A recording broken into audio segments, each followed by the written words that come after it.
नहमदुहु व नस्तईनुहु व नस्तगफिरुहु व नुअ्मिनु बिही व नतवक्कलु अलैहि व नऊज़ु बिल्लाहि मिन शुरूरि अनफुसिना व मिन सय्यिआति अअमालिना मन यहदिहिल्लाहु फला मुज़िल्ल लहु व मन युज़लिल फला हादिय लहु व नशहदु अन ला इलाहा इल्लल्लाहु वहदहु ला शरीक लहु वनशहदु अन्न सय्यिदना व मौलाना मुहम्मदन अब्दुहु व रसूलुहु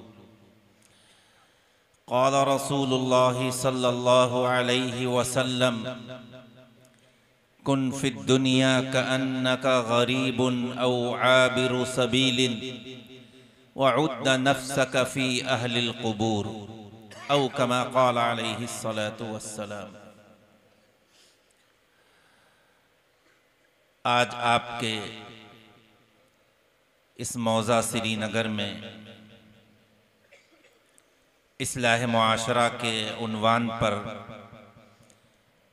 मुनअक़िद होने वाले इस इजलास में स्टेज पर तशरीफ़ फरमा इंतहाई काबिल सद एहतराम हज़रात उलमाए किराम व हुफ़्फ़ाज़ इज़ाम व हमारे शुअरा, हमारे दीनी और ईमानी भाइयों, पसे पर्दा हमारी माएँ और बहनें, सही बात तो ये है कि इस हक़ीर नाचीज़ से पहले आपने इस्लाह मुआशरा के ताल्लुक़ से इंतहाई मुअक्कर नौजवान उलमाए कराम के बयानात सुन लिए और अमल के लिए ये 3 बयानात ही काफ़ी हैं। अब कोई तफसीली बयान का मौका भी नहीं है और जैसा कि मुझे इल्म हुआ है कि आप हजरात की दुआओं की बरकत से अल्लाह अज़्ज़ व जल ने इस इजलास के इनेकाद की इजाज़त मिल गई। शायद मैं ये समझता हूँ ये आपकी नेकियों का और दुआओं का और इखलास का नतीजा है।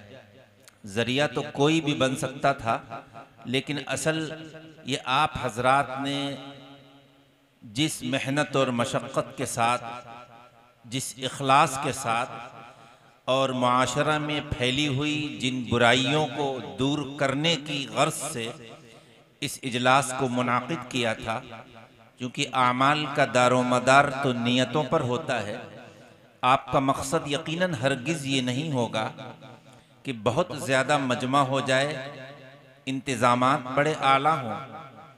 जो हमारी नौजवान कमेटी जिसने इस अहम तरीन इजलास का इनेकाद किया, जाहिर है इन नौजवानों के दिल में ये जज्बा और हौसला पैदा हुआ होगा कि हमारे गांव में या हमारे क़ुर्ब जवार में वो कौन सी बुराइयां हैं, वो कौन से की नाफरमानियां हैं, हुजूर अक़दस सल्लल्लाहु अलैहि वसल्लम के अहकामात के ख़िलाफ़ क्या कोई काम तो नहीं हो रहा है, प्यारे नबी सल्लल्लाहु अलैहि वसल्लम की तालीमात के ख़िलाफ़ कोई काम तो हमारे गांव में या क़ुर्ब जवार में नहीं हो रहा है।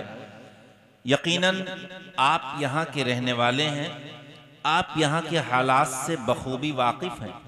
तो नौजवानों ने सोचा कि अंबिया के वारिसीन को बुलाया जाए, उलमा हजरात को बुलाया जाए और उनसे इस वक्त समाज में जो बुराइयां पनप रही हैं, और बाज़ बुराइयां तो वो हैं कि जो बुराई इंसान दीन समझकर, सवाब समझकर और अपने पुराने तरीक़ों को देखते हुए करता चला आ रहा है। तो मुझे इन नौजवानों से बड़ा हुस्न ज़न है और हम पुरुम्मीद हैं कि जो शख्स दाई होता है, जो बुलाता है, जब कोई बातें उलमा हज़रात से अल्लाह अज़्ज़ व जल कहलाता है तो सबसे पहले मुखातब वो खुद उलमा भी होते हैं जो बातें कह रहे हैं, लेकिन जो बुलाने वाला होता है उसको ये सोचना चाहिए, समझना चाहिए। मैं हर जगह एक बात रखता हूँ कि जो बातें अल्लाह अज़्ज़ वजल उलमा से कहलवाए, बड़ी शानदार बातें अल्हम्दुलिल्लाह अभी आपके सामने मुझसे पहले हुई हैं, इस पर दूसरे लोग तो अमल करेंगे ही, लेकिन असल प्रोग्राम के मुनाकिद करने वाले हमारे नौजवान और जवान सबसे पहले यहाँ से ये पुख्ता इरादा करें, अज़्म मुसम्मम करें कि जो बातें अल्लाह ने कहलवाई हैं और उन्होंने उसको बगौर सुना है, सबसे पहले उस पर अमल करेंगे ना इंशाअल्लाह जी। क्योंकि इजलास का मकसद सिर्फ ये नहीं हुआ करता कि आप तकरीरों को रात में बहुत देर तक सुन लें और उसके बाद सुबह की नमाज, फजर की नमाज भी आपको न मिले, तो ये जलसे की कामयाबी नहीं है। किसी भी इजलास की और जलसे की कामयाबी का इन्हिसार सिर्फ और सिर्फ ये है कि अल्लाह अज़्ज़ वजल ने जो बातें आपने सुनी है अल्लाह की, प्यारे नबी की, उन बातों पर अमल करने का जज्बा हमारे अंदर पैदा हो जाए। अगर कोई रसूमात और खिलाफ शरा काम हम कर रहे हैं तो उनको हम दूर करने का इरादा कर लें। अगर कोई गुनाह हमसे सरजद हो रहा है तो हम ये पुख्ता इरादा करें कि हम आइंदा इस गुनाह को नहीं करेंगे। बिलफर्ज अगर गुनाह हो भी जाए तो हम नदामत के आंसू बहाकर, रोकर, गिड़गिड़ा कर अल्लाह से माफ़ी मांग लें। जाहिर है वो गफ्फार है, रहमान है, सिर्फ रमज़ान में नहीं बल्कि उसकी ये सिफत, उसकी ये खूबी हमेशा हमेश रहती है कि इंसान सिर्फ रमज़ान की ताक़रातों में जगकर इबादत कर ले, जैसा कि अभी बतलाया गया, और ये सोचे कि हमारे गुनाह रमज़ान में तो माफ़ होंगे। ऐसा नहीं है। ये मुबारक महीना, रहमत और मग़फ़िरत का महीना आया और चला गया। हम में से कितनों को अल्लाह अज़्ज़ वजल ने रोज़े के रखने की, इबादत के करने की, तरावी के पढ़ने की, कुरान की तिलावत की तौफीक नसीब फरमाई। लेकिन एक बात जहन में रखें कि रमज़ान इबादत के लिए नहीं आया था। मेरे इस जुमले को हर नौजवान सुने, जवान सुने, हमारी माएँ बहनें सुने कि रमज़ान का महीना इबादत के लिए नहीं आया था कि इबादत इसमें की जाए, बल्कि रमज़ान का ये महीना इबादत की आदत डलाने के लिए आया था कि हमारी आदत बन जाए, हमारा रूटीन बन जाए। जैसे ये जमात में लोग 40 दिन और 4 महीने के लिए, जो हमारे अकाबिरीन का एक तरीक़ा है, निकलते हैं, तो जमात में जब इंसान निकलता है तो मकसद ये नहीं होता है कि जब तक वो 4 महीने या 40 दिन है तो नमाजों का एहतमाम करे, तिलावत करे, सारे गुनाहों से अपने आप को बचाए, और जब उसके 40 दिन पूरे हो गए और वो अपने वतन वापस आया तो वो आज़ाद है, जो चाहे करे। नहीं, ये हमारे अकाबिरीन ने आदत को डलाने के लिए कि जब एक माहौल में रहेगा, गुनाहों से बचने का माहौल है, नमाज का माहौल है, तालीम का माहौल है, गश्त का माहौल है, कुरान की तिलावत का मामूल है, तो अब इसकी आदत बन जाएगी। जैसे लोग कहते हैं कि मेरी आदत है फलां वक्त नहाने की, फलां वक्त खाना खाने की, मेरी आदत है इस वक्त मैं चाय पीता हूँ, इस वक्त मैं वॉकिंग के लिए, टहलने के लिए जाता हूँ। जब इंसान की आदत बन जाती है तो फिर उसके लिए छोड़ना मुश्किल होता है। तो मेरे भाई, दुनियावी कामों में हम अपनी आदत बनाते हैं कि कब हमें खेत पर जाना है, कब हमें अपनी दुकान पर जाना है, कब हमें क्या करना है। दीन के कामों में आदत बनाइए कि हमें नमाजों को एहतमाम से पढ़ना है, गुनाहों से अपने आप को बचाना है। अगर कोई गुनाह सरजद हो गया तो हम रोकर, गिड़गिड़ा कर उस रब्बे जुल जलाल के सामने माफ़ी मांगना है। वो गफ्फार है, माफ़ करने वाला है, करता है। एक बात तो ये समझिए। दूसरी, चूंकि मुझे आपका वक्त जो आपको मिला है वो वक्त तो हो चुका है, अब ये वक्त से ज़ायद वक्त हो रहा है और ज़्यादा देर तक जलसा चलना कोई अच्छी बात नहीं। आपने दीन की बहुत सी बातें सुन ली, बस एक दो बातें करके मैं जो है दुआ मुख्तसर से कराकर अपनी जगह ले लूँगा। तफसीली बयान का मौका भी नहीं है। एक तो ये है एक इंसान का बचपन होता है, मैं एक गुफ्तगू का अंदाज है, बचपन होता है, फिर वो बालिग होता है, यानी शरीयत के अहकाम का मुकल्लफ हो जाता है। अभी तक उस पे ऊपर नमाज फर्ज नहीं थी, अब वो नमाज भी पढ़ेगा। रोजा फर्ज नहीं था, अब वो रोजा भी रखेगा। ज़कात फर्ज नहीं थी, साहिब निसाब नहीं था, अब उसे ज़कात भी अदा करनी है। और बचपन में अगर कोई गुनाह उससे हो गया तो अल्लाह के यहाँ उसकी कोई पकड़ नहीं है। आदत वालिदैन का काम यह है कि बच्चे, चूंकि अल्लाह की एक अमानत है, अल्लाह जब चाहे इस अमानत को वापस ले ले। जिस तरह कोई शख्स कोई अमानतन कोई चीज किसी के पास रखता है तो उसको हक है जब चाहे ले ले, इसी तरह ये बच्चे अमानत है। अब अमानत के साथ अमानतदारी क्या है इसको समझना है मुख्तसरन। वो ये है कि बच्चों की आप बचपन से ही दीनी तरबियत करें, दीनी तालीम दें, उनकी बुरी बातों से उनको रोकें, उनकी सोसाइटी पर नजर रखें। बचपन से जब आप ये करेंगे तो अल्लाह की ज़ात से उम्मीद है कि जब वो अहकाम शरिया के मुकल्लफ होंगे, जब वो बालिग होंगे, तो नमाजों का पढ़ना उनके लिए आसान होगा, गुनाहों से बचना उनके लिए आसान होगा कि उनकी माँ ने और उनके बाप ने उनकी दीनी तरबियत की है, उनकी दीनी तालीम दी है। और ज़रूरी नहीं कि दीनी तालीम वाले, बल्कि दुनिया की तालीम के लिए आपका बच्चा हिंदी मीडियम में जा रहा है, इंग्लिश मीडियम में जा रहा है, लेकिन 6 घंटे वो स्कूल में रहता है, 18 घंटे वो अपनी माँ के पास रहता है। एक माँ का काम है, हमारी माए बहनें सुन लें, कि उनकी गोद में पलने वाला वो बच्चा, ये वो अमानत अल्लाह ने दी है जिसके बारे में मैदान हश्र में पूछा भी जाएगा। उनका काम ये है कि वो बच्चों की एक एक चीज की निगहबानी करें। याद रखिए, अगर कोई छोटा सा बच्चे का इंतकाल हो जाए तो फितरी तौर पर हर माँ बाप को अपने बच्चे से मोहब्बत होती है, ताल्लुक होता है, गम होता है। यकीनन गम की बात है, इंसान का माँ को अपने बेटे से, बाप को अपने बेटे और बेटी से ताल्लुक होता है, मामूली सी तकलीफ बर्दाश्त नहीं होती, लेकिन इंतकाल हो जाए तो ये गम होता है और बतदरीज वो गम कम होने लगता है। लेकिन अगर बच्चा बालिग हो गया, बच्चा बड़ा हो गया, लेकिन वो राह रास्त से हट गया, वो राह रास्त से हट गया, वो अल्लाह के अहकामात पर अमल नहीं कर रहा है, नमाजों को छोड़ रहा है, गुनाहों में मुब्तला है, अपना वक्त बर्बाद कर रहा है, और न बाप की सुन रहा है, न माँ की सुन रहा है, न भाई की सुन रहा है, न चचा की सुन रहा है, तो ये ज्यादा अफसोसनाक और खतरनाक बात है उस बच्चे के लिए, उस नौजवान के लिए जो अल्लाह के रास्ते से दूर हो गया। उस गम से ज्यादा ये गम की बात है। तो ऐ जिम्मेदार माँ और बाप, ये बात रखिए कि आपकी का ये बच्चा जो अल्लाह ने आपको औलाद दी है, ये बहुत बड़ी नेमत है। इस नेमत की कदर ये है कि बचपन से ही आप उसकी दीनी तरबियत करें। अच्छा, जब बच्चा जो ही बड़ा होता है, हर माँ बाप को फिक्र उसकी तालीम की रहती है, चाहे दुनियावी तालीम हो या दीनी तालीम हो।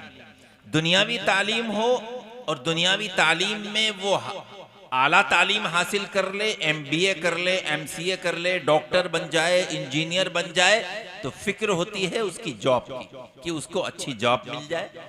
आपको अल्लाह ने नवाजा है तो उसका अच्छा बिजनेस हो जाए, एक वो अच्छा काश्तकार बन जाए अगर पढ़ नहीं सका, यानी फिक्र होती है माश की। अच्छी बात है। अल्लाह के प्यारे नबी ने फरमाया, तलब कसबिल हलाल फरीज़तुन बअदल फरीज़ा, हलाल रिस्क का तलाश करना, उसके लिए जुस्तजू करना, उसके लिए कोशिश करना, ये फर्ज है। फर्ज है इन फराइज के बाद हलाल तरीका इस्तेमाल करना, उसकी हम और आप सब फिक्रमंद रहते हैं। अगर आपके बच्चे की अच्छी सर्विस लग गई, आपके बच्चे की अच्छी दुकान चलने लगी, आप बहुत खुश हैं कि अल्हम्दुलिल्लाह हम कामयाब हैं। कितने वालिदैन से पूछिए, वो कहते हैं मौलाना अल्लाह का करम है कि मेरा बच्चा फला यूनिवर्सिटी में लग गया, मेरे बच्चे की दुकान छोटी सी थी अब अल्हम्दुलिल्लाह बड़ी दुकान हो गई, मेरा फला बच्चा मेरी काश्तकारी देख रहा है, बहुत अच्छा काम कर रहा है, बड़ा मेहनती है। दिल में मसरत होती है और खुशी होती है। लेकिन मेरे अजीज, अगर आपका बच्चा दुनियावी एतबार से तो कामयाब है, दुनिया में उसकी इज्जत भी है, पैसा भी है, सब कुछ है, लेकिन अगर आखिरत के एतबार से कामयाब नहीं है तो वो समझ लिए वो नाकाम है। आपने उसको पैसा तो दिलवा दिया कोशिश करके, लेकिन ये मुख्तसर सी जिंदगी जो न मालूम कब खत्म हो जाए, कब अल्लाह का बुलावा आ जाए, आपने उसकी कब्र की फिक्र नहीं की, उसकी आखिरत की फिक्र नहीं की, उसके दुनिया में 80 साल 90 साल रहने की तो फिक्र की, लेकिन जहां करोड़ों अरबों खरबों साल रहना है, हमेशा हमेश रहना है, अगर उसकी फिक्र नहीं की तो यह समझ लीजिए ना आप कामयाब है ना आपका बच्चा कामयाब है। आज जरूरत इसी बात की है। ये जलसे इसीलिए मुनाकिद होते हैं कि हम फिक्र करें तन्हाई में अपने बारे में भी और अपने बच्चों के बारे में भी। अल्लाह ने क्या फरमाया, या अय्युहल्लज़ीना आमनू क़ू अनफुसकुम व अहलीकुम नारा, ए मुसलमानों अपने आप को भी और अपने घर वालों को भी दोज़ख से आग से बचाओ। मैं उन हजरात से भी मुखातब हूं और उनसे भी एक पैगाम देना चाहता हूं जो पांचों वक्त बाजमात नमाज के आदी है, कोई नमाज उनकी नहीं छूटती, कोई रोजा उनका नहीं छोड़ता, ज़कात पाई पाई की अदा करते हैं। अल्लाह ने उनको हज या उम्रे की भी तौफीक दी है, खूब सदका और खैरात करते हैं और वो समझते हैं कि हम तो वाकई बहुत अच्छे हैं। लेकिन अगर उन नमाजियों ने, उन रोजा रखने वालों ने, उन अल्लाह वालों ने अपने बच्चों पर मेहनत नहीं की है, अल्लाह की पकड़ से बच नहीं सकते। हिदायत अल्लाह के हाथ में है, लेकिन बात अच्छी बताना, गुनाहों से रुकने के लिए कहना, उनकी दीनी तरबियत करना, ये हम सब की मुश्तरका जिम्मेदारी है। ये सिर्फ उलमा की नहीं, सिर्फ जमात वालों की नहीं, किसी तंजीम की नहीं, बल्कि हर शख्स की जिम्मेदारी है। मैं तो अक्सर एक बात कहा करता हूं कि अगर हर शख्स सिर्फ अपने घर को समझ ले, देख ले, तो इस्लाह मुआशरा के जलसों की जरूरत नहीं पड़ेगी। सहाबा के जमाने में ये जलसे नहीं हुआ करते थे। हर शख्स को फिक्र अपने घर की रहती थी कि मेरा बेटा रात में इतनी देर से कहां आया है, मेरा बेटा मोबाइल पर क्या कर रहा है, क्या देख रहा है, इसकी सोसाइटी कैसी है, इसके दोस्त कैसे हैं। हर शख्स, और मैंने ऐसे लोगों को देखा है, एक मेरे जानने वाले मेरे अजीज लखनऊ के रहने वाले हैं, उनका एक बेटा, दो बेटे दुबई में हैं और एक बेटा दिल्ली में है। जब वो फोन करते हैं तो ये नहीं पूछते कि बताओ तुम्हें मंथली सैलरी मिल रही है, तुम्हारे रहने की तो कोई परेशानी नहीं है, अच्छी जॉब है। दिल्ली वाले से ये नहीं पूछते कि तुम वक्त पर ऑफिस जाते हो, वक्त पर वापस होते हो। एक बाप का सवाल, और वो बाप आलिम नहीं है, हाफिज कुरान नहीं है, दुनियावी तालीम याफ्ता है, वो अपने बच्चे से ये पूछता है, दुबई में रहने वाले बच्चे से, दिल्ली में जॉब करने वाले बच्चे से, कि बताओ तुम फजर की नमाज पढ़ रहे हो कि नहीं पढ़ रहे हो, तुम जोहर की नमाज में, तुम्हारा ऑफिस में वक्त जब आते हो तो घर पे तुम्हारी नमाज तो नहीं कज़ा होती। यानी फिक्र है हजारों किलोमीटर दूर बच्चे की, जिसकी मंथली तनख्वाह तकरीबन 3-4 लाख रुपए है, जो मुझे मालूम है, फिक्र होती है। और उसने कहा मुझसे कि मेरे वालिद का या मेरी माँ का जब फोन आता है तो वो पूछती हैं कि बेटे तुमने सुबह फजर की नमाज पढ़ी, मस्जिद में जाकर पढ़ी, तुमने कुरान की तिलावत की। आज अगर हर शख्स ये करने लगे तो मैं ये समझता हूं कि इस्लाह मुआशरा हो गया, समाज का सुधार हो गया। अगर आपका बच्चा गलत रुख पर जा रहा है, मसलन आज शैतान का हम पर हमला कई तरीके से होता है। जो बहुत से वो हजरात हैं, ये गुफ्तगू का ही मैं करता हूं, मैं मुकर्रर तो होंगी, बहुत से वो हजरात हैं जो अल्लाह के हुकूक अदा कर रहे हैं, नमाजों का एहतमाम कर रहे हैं, सब कुछ कर रहे हैं। अब शैतान का हमला ये होता है कि हम इनको नमाजों से तो रोक नहीं सके। सुनने नमाजी हजरात, हम नमाजों से नहीं रोक सके, रोजे से नहीं रोक सके, तो आखिर इनको कैसे जहन्नम में ले जाया जाए। इनको तो वज़ाक़ता से भी इनको नहीं रोक सके, इनके चेहरे पर दाढ़ी भी है, टोपी भी है, कुर्ता पैजामा भी पहनते हैं, दुनिया भी इनको मुत्तकी परहेजगार समझती है। आखिर जहन्नम में इनको ले कैसे जाया जाए और कैसे इनको जन्नत से दूर किया जाए, कैसे इनको बहकाया जाए, तो शैतान के पास तरकीबें बहुत हैं। तो फिर वो एक तरकीब हुकूकुल इबाद को लेकर करता है कि चलो ये नमाजी हैं, लेकिन इनके दिल में डालो कि जिसका पैसा ले लो वापस ना करना, कर्ज ले लो, कहीं से कुछ ले आओ, फलां की जमीन हड़प कर लो, फलां की जमीन मेड़े काट कर अपनी जमीन में शामिल कर लो।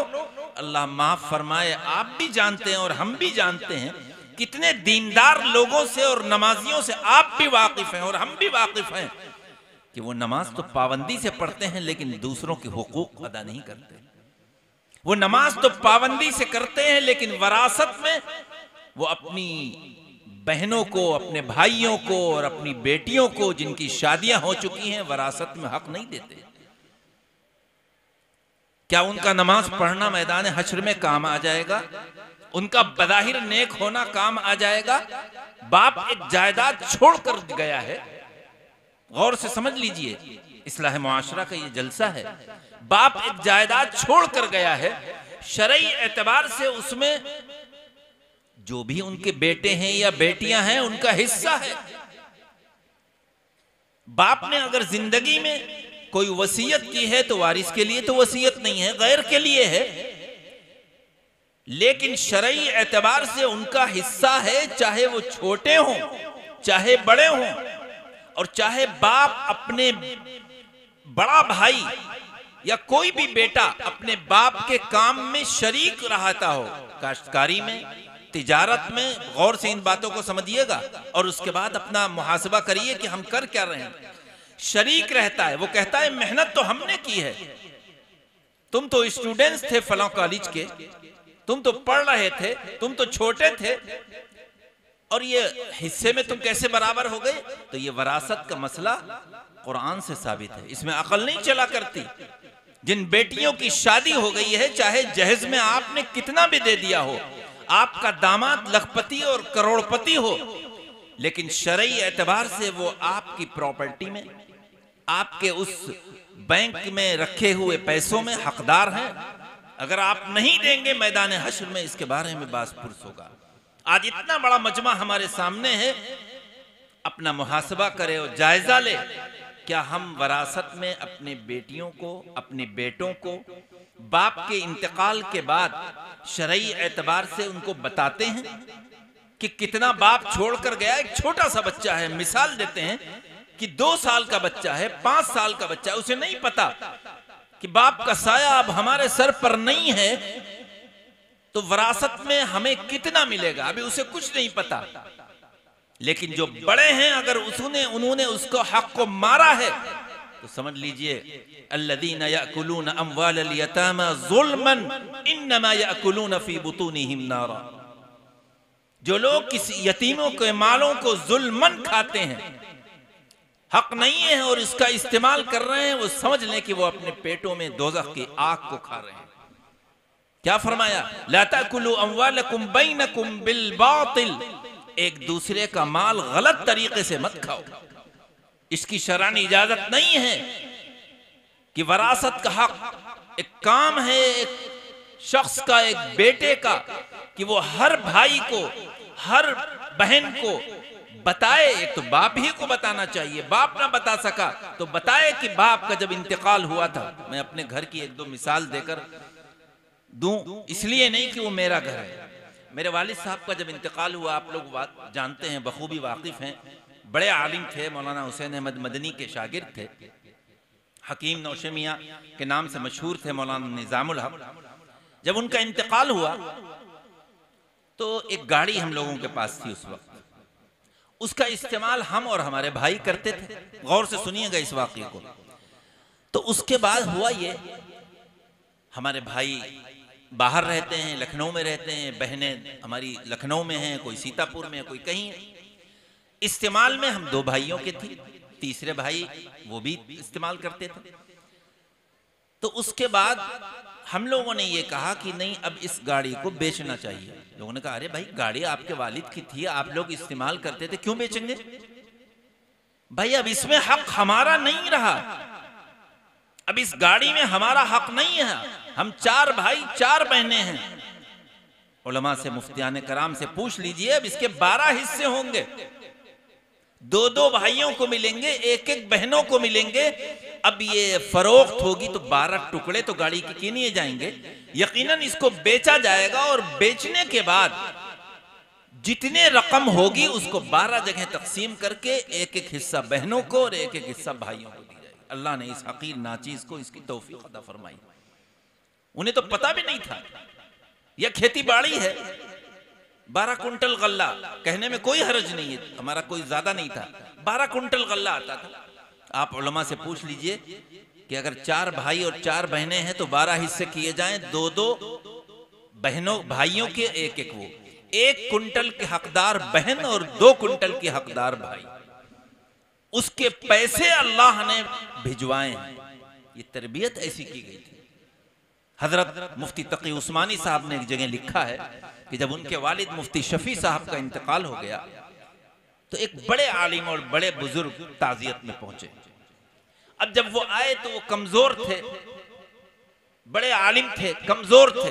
गौर से सुनिए, ये मेरा जहन इधर चला गया, क्योंकि मुआशरे में जो हो रहा है वो आपसे ज्यादा, हमसे ज्यादा आप जानते हैं। तो हजरत मुफ्ती तकी उस्मानी साहब बहुत बड़े आलिम हैं। उनका हजरत आप नकाहत और कमजोरी महसूस हो रही है। मेरे वालिद साहब ऐसे मौके पर कुछ खमीरे खाते थे जो उनके सिरहाने रखे हुए हैं, मैं वो ताकत के खमीरे ले आता हूं और आप उसको खा लें, ताकि जो ये नकाहत और कमजोरी महसूस हो रही है, आप सफर से तशरीफ लाए हैं तो ये दूर हो जाएगी। देखिए कैसे अल्लाह वाले होते हैं, बड़े आलिम थे। उन्होंने कहा, अच्छा जो खमीरे तुम्हारे वालिद साहब खाते थे, अब उसमें हक तुम्हारा भी नहीं है, तुम्हारा भी हक नहीं है कि तुम वो खमीरा किसी और को, चाहे वो उस्ताज हो, कोई बड़ा आलिम हो, बड़ा बुजुर्ग हो, उसको खिलाओ। ये अब तुम्हारे वालिद की, मुफ्ती शफी साहब की वरासत है, अब इसको तो शरई एतबार से तकसीम होना है। देखिए कैसे अल्लाह वाले लोग थे। हालांकि वो कह सकते थे खमीरे की एक चम्मच में क्या फर्क पड़ जाता है, लेकिन ये था, इसका नाम दीन है। दीन सिर्फ नमाज, रोजा, ज़कात, हज का नाम नहीं है। इसलिए आज आपको यह भी तय करना है कि हमको वरासत में जो हक है वो देना है, वरना याद रखिए कि फिर जन्नत में दाखिला मुमकिन नहीं है। जन्नत में हिसाब किताब रखें, बताएं किसका है, कितना है। आज अगर इंतकाल के बाद फौरन वरासत का मसला घर पे छेड़ दिया जाए तो लोग कहते हैं अभी कफन मैला भी नहीं हुआ और इनको वरासत की पड़ गई। जी मसला यही है, शरई हक यही है। और अल्हम्दुलिल्लाह अल्लाह बाज घरानों को इसकी तौफीक देता है। कितना जेवर है, कितना कैश है, कतई नजर इसके कि उसका कमाया हुआ है या कमाया हुआ नहीं है। उन बच्चों का भी हक है जो अपने बाप के साथ कारोबार में या काश्तकारी में या दीगर कामों में नहीं थे। हाँ, बाप को अपनी जिंदगी में पूरी इख्तियार है, पूरा इख्तियार है, कुल्ली इख्तियार है कि वो अपने किसी बेटे को कुछ दे दे, मालिक बना दे, तमलीक कर दे, वो तो इख्तियार है। वसीयत का तो बाप को भी नहीं है कि वसीयत कर दे। बाहर कैफी कुछ बातें थी मेरे जहन में आ गई तो मैंने कह दी। मैंने जो हदीस पढ़ी थी बस उसमें यही एक पैगाम है कि अल्लाह के प्यारे नबी ने ये फरमाया है कि दुनिया में जिंदगी कैसे गुजारो, कैसे रहना चाहिए दुनिया में। अल्लाह के प्यारे नबी ने बड़ी मुख्तसर और बड़ी जामे बात फरमाई। क्या फरमाया? कुन फिद दुनिया का अन्ना का गरीब, दुनिया में तो तुम ऐसे रहो जैसे कि मुसाफिर रहता है। गरीब को अरबी में मुसाफिर कहते हैं। क्या मतलब है? आप श्रीनगर के रहने वाले हैं, आप लखनऊ से चले, लखीमपुर से चले, दिल्ली से चले, लेकिन आपके जहन में ये रहता है रास्ते में आपको दिक्कतें हुई, परेशानियां हुई, बस का सफर हो, ट्रेन का हो, अपनी गाड़ी का हो, सफर में दुश्वारियां होती हैं, लेकिन आप सोचते हैं कि जब हम अपने वतन जाएंगे, श्रीनगर पहुंचेंगे, आराम तो हमें वहां करना है, सुकून तो हम जब अपने बीवी बच्चों को देखेंगे वहां मिलेगा। और हर शख्स को नजर अपनी मंजिल पर रहती है कि मंजिल पर जाकर ही हमें सुकून मिलेगा, चाहे वो कितने अच्छे होटल में रह ले, लेकिन याद उसको अपनी मंजिल की आती है। और जितनी मंजिल करीब आती है उसकी खुशियां बढ़ती हैं कि अब हमारा वतन आ रहा है, अब हम लखीमपुर से चल चुके हैं, महवागंज आ गए, फूलबहड़ आ गए, तेंदुआ आ गए, अब तो हम करीब में हैं कि हम कुछ लम्हों के बाद अपने घर पे जाएंगे, बच्चों से मुलाकात होगी, बीवी से मुलाकात होगी, बेटियों से मुलाकात होगी, चूंकि मंजिल पर नजर है ना, इसलिए। और मुसाफिर जब सफर करता है तो वो ये चाहता है कि सफर की तमाम दुश्वारियों को वो बर्दाश्त करता है, सिर्फ इसलिए कि जहन में मंजिल रहती है। मेरे भाई, हम सब ईमान वाले भाई बहन, हमारी माएं बहनें भी सुन लें और आप भी, कि हम सब दुनिया में एक मुसाफिर हैं और हमारी मंजिल कब्र है। दुनिया की मंजिलों के बारे में तो कुछ पता रहता है कि कब हम श्रीनगर पहुंच जाएंगे, अंदाजा है आपको कि ये बस कब लखीमपुर पहुंचेगी, कब हमें दूसरी बस मिलेगी। आपकी अपनी पर्सनल गाड़ी है, किराए की गाड़ी है, कब पहुंचेगी, थोड़ा बहुत। लेकिन मेरे भाई, ये मंजिल तो ऐसी है जिसका कुछ नहीं पता। 1 घंटे के बाद आ जाएगी, सुबह आ जाएगी, कब आ जाएगी। ये मंजिल सिर्फ बूढ़ों के आएगी, सिर्फ बीमार को आएगी नहीं। आपने देखा कि बाप बैठा है, जवान बेटा दुनिया से जा रहा है, बेटी दुनिया से जा रही, एक बाप अपने बेटे के कांधा लगा रहा है, कब्र में उतार रहा है। तो मेरे भाई, ये दुनिया तो बहुत मुख्तसर है। हमें उस मंजिल की, अपनी कब्र की तैयारी करना है जिसके बारे में हुजूर अक़दस सल्लल्लाहु अलैहि वसल्लम ने फरमाया था, अल क़ब्रु रौज़तुम मिन रियाज़िल जन्नह व हुफ़रतुम मिन हुफ़रिन नार। कब्र या तो जन्नत के बागीचों में से एक बागीचा है या दोज़ख के गढ़ों में से एक गढ़ा है। बज़ाहिर तो आप समझते हैं कि इंसान के कद के बराबर ये गढ़ा खोदा गया है। हमने अपने वालिद को, अपनी वालदा को, अपने भाई को, अपनी बहन को, रिश्तेदार को कफना कर, नहला कर, कफना कर, दाकर दफन कर दिया है, लेकिन आपको नहीं पता। जब आप पटरे रख देते हैं, मट्टी डाल देते हैं, सवालात होते हैं, 3 सवालात होते हैं। मन रब्बुका, तुम्हारा पालनहार कौन था? मा दीनुका, तुम्हारा जिंदगी गुजारने का तरीका क्या था? और यहीं पर रुक कर एक बात समझिए, ये नहीं पूछा जाता मा सलातुका, मा सौमुका, तुम्हारी नमाज, रोजा, ज़कात, हज।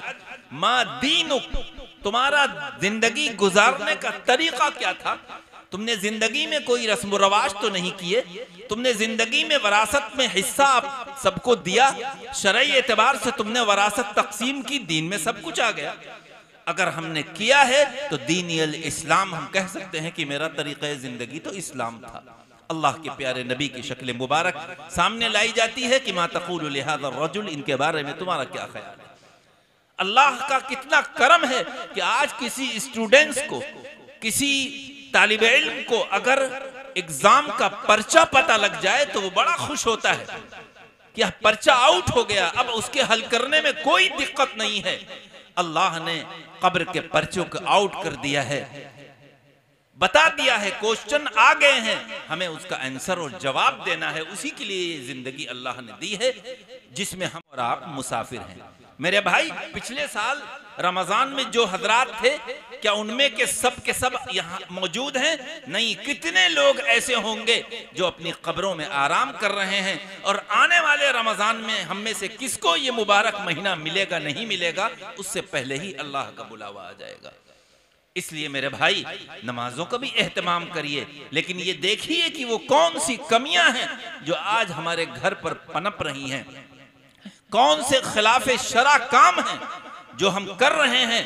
तो याद रखिए, तौबा भी करिए, रोइए भी, गिड़गिड़ाइए भी, लेकिन उसको अमल में लाइए। अगर आपने अमल में नहीं लाए तो आपका रोना, गिड़गिड़ाना, हुकूकुल्लाह में जो कमी हो जाए तो माफ कर सकता है, लेकिन अल्लाह के बंदों की जो हक तलफी हमसे और आपसे हुई है वो माफ नहीं होगी। उसकी तो पकड़ बहुत सख्त है। हजरत उमर फारूक रज़ी अल्लाह ताला अन्हु अमीरुल मोमिनीन है। एक शख्स उनसे कहता है कि ये बहुत नेक है। कहा क्यों तारीफ कर रहे हो? कहा नमाजें बहुत पढ़ता है, सारी इबादतों की उसने तारीफ की। अल्लाह हजरत अमीरुल मोमिनीन ने क्या फरमाया सुनिए, हमारे जवान सुने, नौजवान सुने, जिम्मेदार सुने, हमारी माएँ बहनें सुने। हजरत उमर फारूक कोई मामूली आदमी नहीं थे। लौकान बादी नबी लकान उमर, अगर नबूवत का सिलसिला जारी होता तो हजरत उमर होते। तिहाई दुनिया में हुकूमत थी। जो सोचते थे कितनी कुरान की आयतें हैं जो हजरत उमर ने सोचा और वो वही आई। फरमाया तुमने इसके साथ सफर किया, इससे तुम्हारा कभी लेन देन और मामला हुआ? उसने कहा नहीं। कहा फिर क्यों तारीफ कर रहे हो? इस दौर का वली है, बुजुर्ग है कि जिन चीजों को अल्लाह ने हराम किया है उन चीजों से अपने आप को बचाओ। प्यारे नबी ने एक इबादत गुजार की तारीफ करते हुए ये जुमला इरशाद फरमाया था, इत्तकिल महारिमा तकुन आबदन नास। मैं आपसे सवाल करूं कि बताओ, इतना बड़ा मजमा है कि सबसे बड़ा इबादत गुजार, आप कहेंगे मौलाना ये कैसा सवाल है? इबादत गुजार वही है जो नमाजें पढ़ता है। लेकिन अल्लाह के प्यारे नबी ने इबादत गुजार की कितनी शानदार तारीफ की है। अल्लाह के प्यारे नबी फरमाते हैं, जिन चीजों को अल्लाह ने हराम किया है उससे अपने आप को बचा लो, लोगों में सबसे बड़े इबादत गुजार समझे जाओगे। किसी का हक मारना हराम है, किसी की जमीन लेना हराम है, विरासत से किसी को महरूम करना हराम है। जो जो हराम है, सिर्फ सूद हराम नहीं है, सिर्फ शराब हराम नहीं है, ये भी हराम है। आज हमारा मुआशरा समझता है सूद हराम है, शराब हराम है, हम शराब नहीं पीते, हम सूद नहीं खाते। जी ये भी हराम है। जो चीज जायज ना हो और जिसका हुक्म हो कुरान में और हदीस में उसको न किया जाए वो हराम है, नाजायज है। और आज अगर हमारे मुआशरे में हो रही है और जाहिर है हम गुजार रहे हैं। और एक बात इसी के ज़िम्न में ये भी समझ लीजिए कि शैतान का दूसरा हमला कभी कभी ये होता है कि हम इसको अगर गुनाह इसके दिल में डालेंगे तो ये सोचेगा ये गुनाह है। इसके यहाँ उलमा मौजूद हैं, ये उलमा से पूछेगा कि ये गुनाह है। तो अब हम दीन के रास्ते से इस पर हमला करें तो उसका जहन ये बनाता है कि चलो तुम फला काम कर लो इस महीने में, तो तुम बड़े इबादत गुजार समझे जाओगे और नेक समझे जाओगे। मसलन मुहर्रम का महीना आने वाला है, ये शव्वाल चल रहा है, ज़िक़ात ज़िलहिज, उसके बाद मुहर्रम आ जाएगा जो चांद के एतबार से पहला महीना होता है। आप देखें कि इस मुहर्रम के महीने में कितने मुसलमान अल्लाह के बंदे प्यारे नबी के उम्मती वो काम करते हैं जिस काम का इस्लाम से दूर दूर तक ताल्लुक नहीं, और सवाब समझकर, दीन समझकर करते हैं। जो काम मुनाफिकीन ने, यहूदियों ने, दुश्मनान इस्लाम ने किया था हजरत हुसैन की शहादत को लेकर, जिन्होंने मारा बुलाया धोखे से और वही मातम कर रहे हैं, वही वो कर रहे हैं। आज ईरान में मुझे बताया गया कि ईरान के शिया आपस में जब बैठते हैं तो कहते हैं कि हमने हिंदुस्तान पाकिस्तान के मुसलमानों को खूब बेवकूफ बनाया, खूब अहमक बनाया। हमी ने कूफा में बुलाकर, मदीने मुनव्वरा से कूफा बुलाकर पानी बंद किया हुजूर के नवासे का, हमी ने उनको मारा, हमी ने मातम किया। और आज ये मुसलमान हिंदुस्तान और पाकिस्तान का हमी ने मजाक उड़ाया, उनके कपड़ों का क्या क्या किया, और आज ये मातम कर रहा है, ताजिया बना रहा है, ताजिया कर रहा है, मुहर्रम को गम का महीना समझ रहा है, वो मुहर्रम में शादी नहीं कर रहा है। खूब हंसते हैं कि देखो कैसा हमने बेवकूफ बनाया। और हम बेवकूफ बने हुए, अहमक बने हुए, एक गुनाह का काम कर रहे हैं। हुजूर के नवासे को शहीद किया गया, तो क्या हुजूर के नवासे ही शहीद हुए? हुजूर के नवासे की शहादत का वो महीना है, वो गम का महीना कहला रहा है। और हुजूर के नवासे के वालिद हजरत अली रजी अल्लाह ताला अन्हु जिस महीने में शहीद हुए वो रमजान का महीना है। इसको गम का महीना किसी ने समझा? शव्वाल में सैयदुश शुहदा हजरत हमजा, जिस ये महीना चल रहा है, हजरत हमजा शहीदों के सरदार हैं, वो इस महीने में शहीद हुए। इसको कोई गम का महीना नहीं कहता। उनकी नहीं शहादत मनाई जाती, इसमें नहीं ताजिए उठाए जाते, इसमें क्यों शादियां की जाती हैं? हजरत उमर फारूक मुहर्रम की पहली तारीख को शहीद हुए, 28 को आपको मारा गया नमाज की हालत में बड़ी बेदर्दी से। उसको कोई गम का महीना नहीं समझता। हजरत उस्मान गनी आपके डबल दामाद, 2 बेटियां लगे बाद दीगरे हैं, वो जिलहिज में उनको शहादत मिलती है बड़ी बेदर्दी से, उसको कोई गम का नहीं पहने रहा। ये एक प्री प्लानिंग साजिश है दुश्मनान इस्लाम की, हजरत हुसैन की शहादत को लेकर मुहर्रम में गम का महीना मनाना, मुहर्रम में ताजिया करना, ताजिया बनाना, ताजियों में शरीक करना, ताजियों में चंदा देना। याद रखिए, ये सुन के जाइए इस हकीर नाचीज से कि अगर आप या कोई भी कहीं भी कर रहा हो तो रो कर अल्लाह से दुआ करे कि मुझे मालूम नहीं था कि ये इतना बड़ा गुनाह है। ये मामूली गुनाह नहीं। प्यारे नबी के नवासों का मजाक उड़ाया जाए और उस मजाक में हम शरीक हों। मैं मिसाल देकर बात खत्म करता हूं। आपके वालिद का जिस दिन मारा जाए, आपके वालिद को कोई मार दे गोली, और अगला साल जब वो आए तो आप खुशी मनाएंगे, मातम करेंगे? क्योंकि इस्लाम में ना मातम की इजाजत है, ना खुशी की इजाजत है, ना बर्थडे का कॉन्सेप्ट है, कुछ नहीं है, कुछ नहीं मनाएंगे।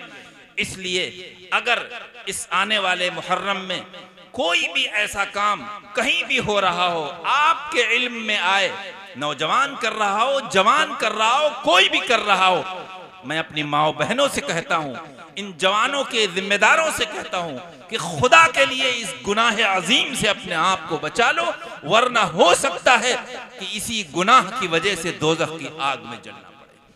क्योंकि इस गुनाह को गुनाह समझ कर नहीं पड़ा है। एक शख्स शराब पीता है, हराम समझता है, पीता है, सूद खाता है, हराम समझता है, करता है, जिना करता है, समझता है ये जायज नहीं है, लेकिन एक शख्स कर रहा है गुनाह लेकिन समझ रहा है कि ये तो दीन का काम है। हज में मैं था, 2010 की बात है, तो हमारे कुछ मोहम्मदी के तरफ के लोग थे, कहने लगे मौलाना हज में पैसा खर्च किया। हज में तो जो खर्च उस जमाने में 1-1.25 लाख में हज हो जाता था, और अब जाकर मुझे ताजिया बनाना है, उसमें हज से ज्यादा खर्च हुआ। मैंने मक्का मुकर्रमा की सरजमीन पर बैठकर अल्लाह से दुआ करके उन लोगों को समझाया कि खुदा के लिए हज के बाद तो अल्लाह के प्यारे नबी ने फरमाया है कि जब हज करके इंसान आता है तो ऐसा हो जाता है जैसे माँ के पेट से निकला हुआ वो बच्चा जिसके नामाए अमाल में कोई गुनाह नहीं, पूरी जिंदगी के गुनाह माफ कर देता है। अब तुम बताओ, उस रब्बे जुल जलाल ने मैदान अरफात में तुम्हारे गुनाह माफ किए हैं, तुमने बहुत गुनाह किए हैं, सिर्फ 1-1.25 लाख खर्च कर दिया, पूरी जिंदगी के गुनाह माफ हो गए, और यहां से जाने के बाद फिर उस अल्लाह को नाराज करोगे, उस नबी को नाराज करोगे, फिर गुनाह करोगे। और मैंने बताया, आपको बताता हूं, जब मैंने बताया और उनको पूरी ताज़ियादारी की कि ये कब से शुरू हुआ, जो काम इस वाक़े के 800 साल के बाद तैमूरलंग बादशाह ने आपके इस मुल्क में शुरू किया हो, क्या 800 साल तक दुनिया में ये दीन का काम नहीं था? अगर दीन का काम होता, सवाब का काम होता, तो ये हमारे सहाबा ने क्यों नहीं किया, ताबईन ने क्यों नहीं किया, इमामों ने क्यों नहीं किया, निजामुद्दीन औलिया और अजमेर के इन्होंने क्यों नहीं किया, अजमेर के बुजुर्ग ने, ख्वाजा कलियर ने क्यों नहीं किया? आखिर 800 साल के बाद तैमूरलंग बादशाह जब नहीं जा सका तो उसने सोचा कि क्या किया जाए, वहां से उसकी फोटो मंगाया और यहां ताजिया बनाया। तो एक बुरे काम का, नाजायज काम का सवाब समझकर, और हमारे सुन्नी समझते हैं ये हैं कि ये कोई वो है। मैं तो समझता हूं कि मुहर्रम के महीने में ज्यादा से ज्यादा शादियां करना चाहिए। हमारे घर में शादी हुई मुहर्रम के महीने में, गम का उससे कोई ताल्लुक नहीं है भाई। सबसे बड़ा गम का महीना तो वो हो सकता था जिस महीने में हुजूर अक़दस सल्लल्लाहु अलैहि वसल्लम दुनिया से तशरीफ ले गए, यानी रबीउल अव्वल का महीना। उसमें तो लोग खूब शादियां करते हैं। क्या हुजूर से दुनिया से जाने से बड़ा भी कोई गम उम्मत के लिए हुआ है? तो उसमें तो कोई गम नहीं, और आपके नवासे को जिसमें शहीद किया गया उसमें से आप ताज़ियादारी कर रहे हैं। इसलिए मेरे भाई, बस ये बात जहन में आ गई थी, क्योंकि मुहर्रम से पहले अब शायद कोई प्रोग्राम ना हो सके और ना आना हो सके, इसलिए ये एक बात जहन में आ गई तो मैंने कह दी कि देखिए, हम दुनिया में मुसाफिर हैं, हमें उस कब्र में जाना है, उस कब्र की तैयारी करें, और दीन के नाम पर जो काम सवाब समझकर जो काम हम कर रहे हैं, अल्लाह हम सबको उससे बचने की तौफीक अता फरमाए। इस हदीस का दूसरी बात क्या है? दुनिया में रहो जैसे कि मुसाफिर हो, और जैसे कि आबिरु सबील, रास्ते का गुजरने वाला। इधर खड़ा है, ये रास्ता है, गुजर कर उधर जाए, कितनी देर लगेगी? ये मिसाल दी प्यारे नबी ने कि एक रास्ते से पार होने के बाद उधर जा रहा है, कितनी देर लगेगी? बिल्कुल यही हाल है कि ये जिंदगी के सांसें चल रही हैं, दिल धड़क रहा है, कब मौत का फरिश्ता आ जाए और रूह कब्ज कर ले और हम इस दुनिया से चले जाएं। आखिर में प्यारे नबी सल्लल्लाहु अलैहि वसल्लम ने फरमाया, वउद्द नफ्सका फी अहलिल कुबूर, और अपनी जात को कब्र वालों में शुमार किया करो। जब किसी कब्रिस्तान में जाया करो तो सोचा करो कि ये शहर खामोशा है, यहाँ पर ये आराम कर रहे हैं। एक जमाने में ये चलते थे, हंसते थे, बोलते थे, इनके कारोबार थे, इनकी जमीन थी। आज ये यहाँ पर पड़े हुए हैं। तो सोचो कि एक दिन हमें भी यहाँ आना है। हमारे कान में अजान हो चुकी है जब हम दुनिया में आए थे, बाएं कान में तकबीर हो चुकी है। जाहिर है अजान और तकबीर के बाद तो नमाज बाकी है। जिस दिन हमारा इंतकाल होगा उस दिन हमारी नमाज जनाजा पढ़ाई दी जाएगी। कब होगा किसी को नहीं पता। हार्ट अटैक हो गया, एक्सीडेंट हो गया, इंसान रात में सोया सुबह नहीं उठ सका, कितने वाकयात हैं। इसलिए मेरे भाई उस कब्र की तैयारी के लिए हमको आपको अल्लाह ने ये मौका दिया है। रोकर गिड़गिड़ा कर अपने गुनाहों की माफ़ी मांग लो। अल्लाह के बंदों के जो हुकूक नहीं अदा किए हों उसकी अदायगी की फिक्र करो, और नहीं कर पा रहे हो तो माजरत कर लो कि अभी नहीं तो हम बाद में कर लेंगे। वरना याद रखो अगर इसी हाल में दुनिया से चले गए तो ये नमाजें और हमें जन्नत में नहीं ले जाएंगी। अल्लाह तबारक व तआला इन जो भी अल्लाह ने कहलवाया है इस नाचीज से, उस पर कहने वाले को भी और सुनने वालों को अमल की तौफीक नसीब हो जाए। व आखिरुद दावाना अनिल हम्दुलिल्लाहि रब्बिल आलमीन। दुआ फरमा।